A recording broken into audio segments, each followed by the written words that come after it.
welcome back to the news at 10, coming to you live from Abuja.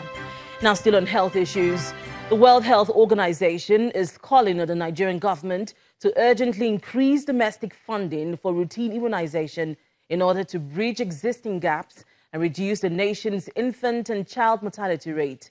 According to the WHO, an estimated 4.3 million children under 5 years are not vaccinated in Nigeria. In 2016 alone, an 8.6 million children died globally before their 5th birthday. Nigeria is the third major contributor to these statistics, with an estimated 9%, India 24%, and Pakistan 10%. Efforts to reduce infant and child mortality in Nigeria through effective immunization mechanism is the reason why representatives of the federal government are meeting with the WHO and other donor agencies in this hall. Emphasis is laid on the urgent need to improve access to vaccines as well as domestic funding for immunization. We're going to ensure that the states and the local governments now own the RI program and see it as their responsibility to ensure that every child in the community gets the vaccines that they need. We have to increase the intensity. We have to increase the urgency. More domestic investment is needed to maintain the immunization program because of the Gavi's transition. According to the WHO, an estimated 4.3 million children under age 5 in Nigeria are unimmunized. However, the federal government insists it is adopting new strategies to realize 85% immunization coverage for children under 5 years by the year 2028. The whole idea is that in hard to reach areas, whether those hard to reach areas are in somewhere like Sokoto, Kebbi, or in Kano State, we also have to devise mechanisms to reach them, just as we need to devise mechanisms to reach kids that live in riverine areas. So Bayelsa, for instance, is one of the poor-performing states, and the strategies that we are deploying are to also ensure that wherever we're able to work with the local communities, we use boats, we use engine boats that are provided by NPACDA to ensure that vaccinators reach these kids and provide the vaccines wherever they live. Although weak immunization system is not the only contributing factor to infant mortality, the consensus is that an improved routine immunization mechanism will help to reduce newborn death in Nigeria. And that's all from Abuja. Back to you, Joma. Thanks a lot, Linda. The traditional ruler of Eleme Kingdom in Rivers State, Chief Pt.3, is asking for closer collaboration among traditional rulers in Nigeria to promote peace and unity in the country. Chief Pt.3 made the submission in Kaduna State when he visited the Emir of Zazzau, Alhaji Shehu Idris, at his palace in Zaria. The monarch emphasizes that for the country to achieve greater unity among its citizens, traditional rulers must be in the forefront of promoting peace. This visit is the fallout of the 9th General Meeting of the National Council of Traditional Rulers held in Rivers State, where royal fathers were encouraged to exchange visits and networks across the Niger to promote friendship, unity and peace in the country. Accompanied by some of his cabinet chiefs, the traditional ruler of Okori Eleme arrives at the palace of the Emir of Zazzau and is received with a royal ovation by the Emir and his district heads.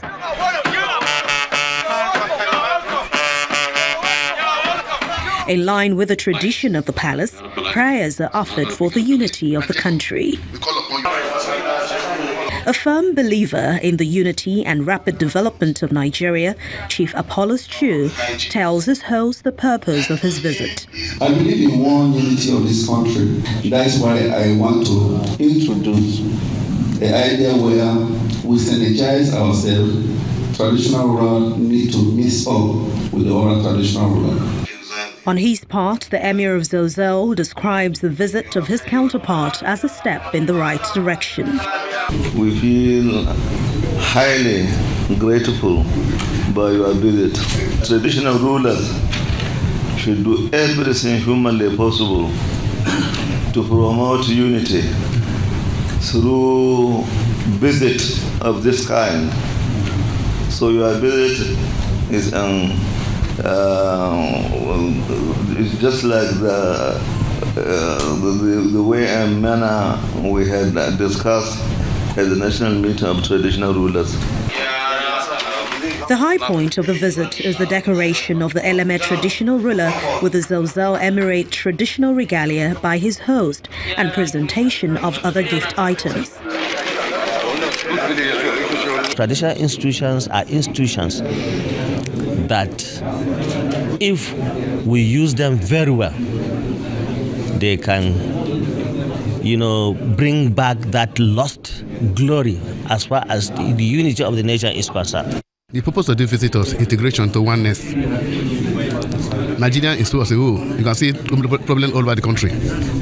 And the King of Okoreleme deemed necessary that this problem in the university in Nigeria should not just escalate. Avenue of making sure you reconcile to become one. Because if we are one, this violence will not take place. So we want to place coordinated to go together so that there be peace, unity. Where there's peace, there's unity, there's progress. Without peace, no unity.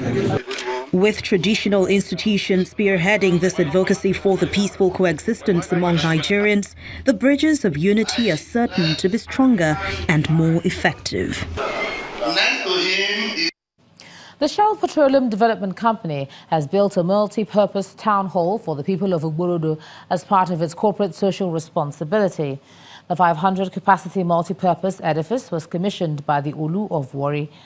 According to the management of the SPDC, the project is just one of the benefits that host communities stand to enjoy with a stable business environment. Over the years, the Shell Petroleum Development Company has invested in corporate social responsibility initiatives in and around its operating environment. SPDC boasts of various projects in the Niger Delta area. The latest is a multi-purpose town hall built for the people of Ugborodo in Warri Southwest local government area of Delta State. It's a colorful commissioning of the state-of-the-art building, preceded by a display of the people's culture and tradition.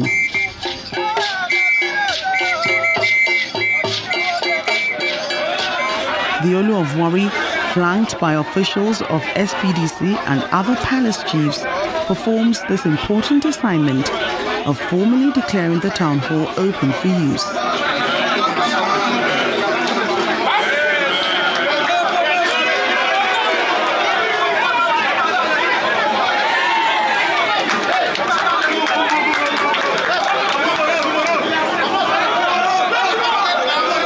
Chairman of Ugborodo community speaks on behalf of his people. Permit me to especially appreciate the Shell Petroleum Development Company of Nigeria for putting on the GMOU with watertight financial control system for the sole purpose of delivering their corporate social responsibility contract.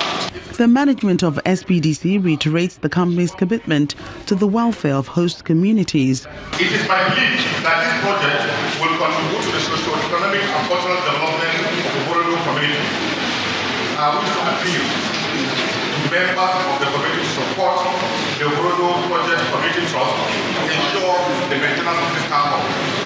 A representative of the state government appeals to the youth to help ensure there's always a conducive business environment. It will do us more good if we sincerely, wholeheartedly welcome contractors, welcome investment, welcome strangers in our community. It will make us grow. Construction of the town hall was directly supervised by the Ugborodo Project Community Trust under a management committee arrangement. The ultra-modern 500-capacity town hall has space for 5 offices, 18 meeting rooms, an ICT room, and many other facilities. Let's take a look at some business news now. Here's Kayode Okikiolu. You first. First Bank.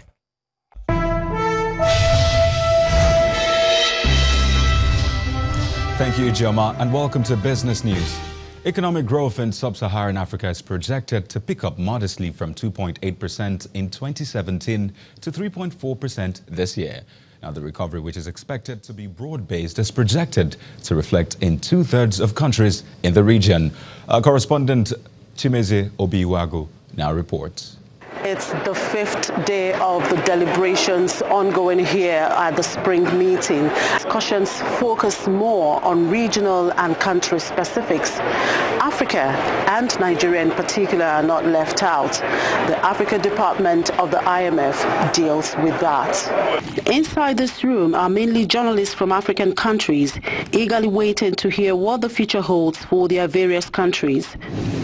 Despite the growth pickup seen in sub-Saharan Africa, the medium-term outlook for the region remains subdued. Sub-Saharan Africa remains a region of tremendous potential. The current upswing in growth provides a more supportive environment to implement much-needed policies and reforms to reduce vulnerabilities and raise growth over the medium term. According to Mr. Selassie, fiscal policy needs to strike a balance between debt sustainability and ensuring adequate space for key infrastructure and priority social spending. And for countries such as Nigeria to get its investment needs right, it must work towards raising its tax-to-GDP ratio. I think in Nigeria, really the challenge and a big economic priority we feel is to get the tax-to-GDP ratio, which is below 5%, up to 10 or even higher levels. If you look at the average tax-to-GDP ratio in the region, it's around 15%. In many countries. So I don't see any reason why Nigeria shouldn't really be pushing towards that target. Conversations here are more of a wake-up call for African leaders. And as Ms. Lagarde would always say, fix the roof while the sun shines. From Washington, D.C., Chimeze Obiwagu for Channels Television News.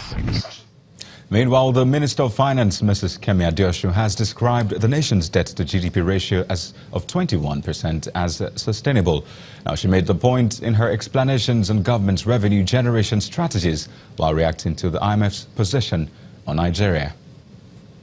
We have a debt management office, works on a best practice basis, puts out data very regularly on our debt levels. We have the economic management team monitoring our capital projects. We have set up, remember, monitoring in Ministry of Budget and National Planning, which is separate from finance, who do monitoring and evaluation of projects. And then we have all of you to go out there on behalf of Nigeria. They don't know Nigeria as well as you do. To go out there and say, where are these capital projects? When we did the Sukuk, we said, this is where we're going to be working. And you all went out there and you monitored it and you said yes. In fact, in one case, I think, where the contractor wasn't there, it was the press that came forward to say, no, there's no contractor on this road. And we were able to follow up. So I think every Nigerian has become a monitoring agent of the government as far as capital projects are concerned. And that's good. That's democracy. That's what should happen. That's everybody's duty because it's everybody's money and it's everybody's country. So we don't need the World Bank. If they want to come and help us, great. But honestly, I don't think we need them. And the seesaw sentiment on Dangote cement at the equity market has not freed the key benchmark index as the market returned southward on Friday. Bisi Adebayo has more on the transactions.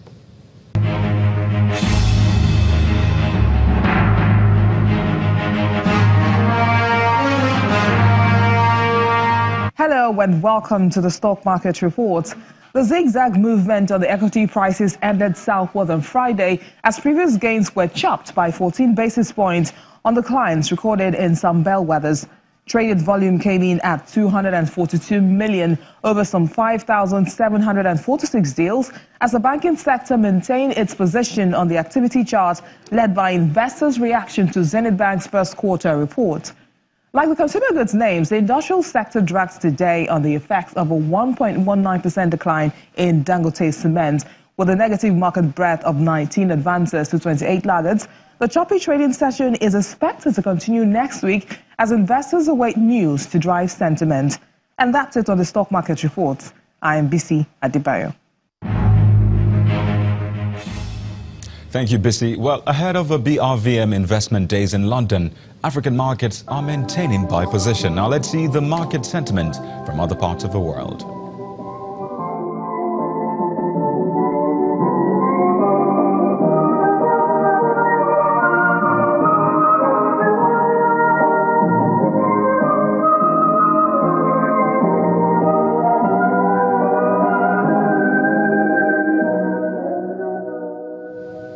And that's Business News. Thank you for watching. I am Kayode Okikiolu. It's now back to Ijeoma. You first. First Bank. Thanks, Kayode. Still ahead on the news at 10, Premier League's longest-serving manager, Arsene Wenger, to step down from his role as Arsenal manager at the end of the season. That's on sports. Please stay with us.